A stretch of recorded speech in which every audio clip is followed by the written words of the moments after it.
Tamil Nadu doctor Ambedkar சட்ட பல்கலைக்கழகத்தில் விண்ணப்ப விநியோகம் நடைபெற்று வருகிறது. இந்நிலையில் சட்டக்கல்விக்கான வாய்ப்புகள் எப்படி இருக்கின்றன என்பது குறித்து இப்பொழுது பார்க்கலாம். பல்கலைக்கழகத்தில் வழங்கப்படும் ஒருங்கிணைந்த சட்ட படிப்புகளுக்கான விண்ணப்பங்கள் ஜூன் 25ஆம் தேதி வரையிலும், அரசு கல்லூரிகளில் பயில 29ஆம் தேதி வரையிலும் விண்ணப்பங்கள் வழங்கப்பட உள்ளன. மாணவர்களின் ஆர்வம் காரணமாக இந்த வருடம் அதிக அளவிலான விண்ணப்பங்கள் அச்சடிக்கப்பட்டிருப்பதாக கூறுகிறார் பல்கலைக்கழக துணைவேந்தர். மாணவர்கள் என்று சொல்கையில் பெண்கள் அதிக அளவில் சட்டம் படிக்க விரும்புகிறார்கள்.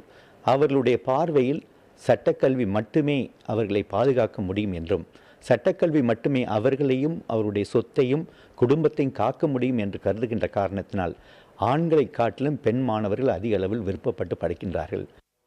சட்டம் பயின்றால் நீதிமன்றத்தில் வழக்கறிஞராகலாம் என்பது மட்டுமே பெரும்பாலானவர்களின் அறிந்த விஷயம்.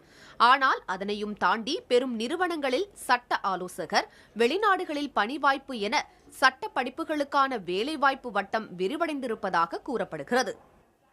சட்டக்கல்வியினுடைய தேவை உலகளவில் பெருகி வருகிறது.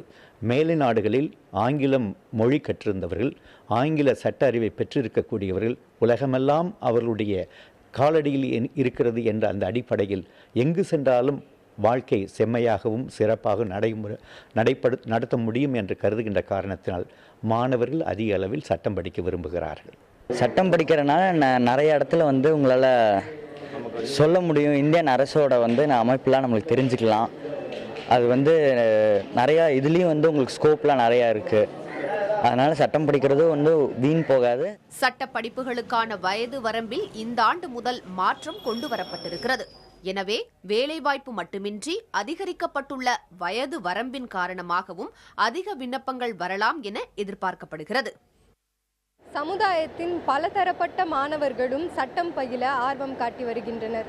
இதனால் கிடைக்கும் வேலைவாய்ப்பு என்பதனை தாண்டி தங்களுக்கான உரிமைகளை அறிந்து கொள்ளவும், தங்களுக்கு ஏற்படும் சிக்கல்களை தீர்க்கவுமே சட்டப்படிப்பை ஒரு பெரும் ஆயுதமாக இவர்கள் பார்க்கின்றனர். புதிய தலைமுறைக்காக ஒளிப்பதிவாளர் தினேஷுடன் கவிக்குயில் சரோஜினி.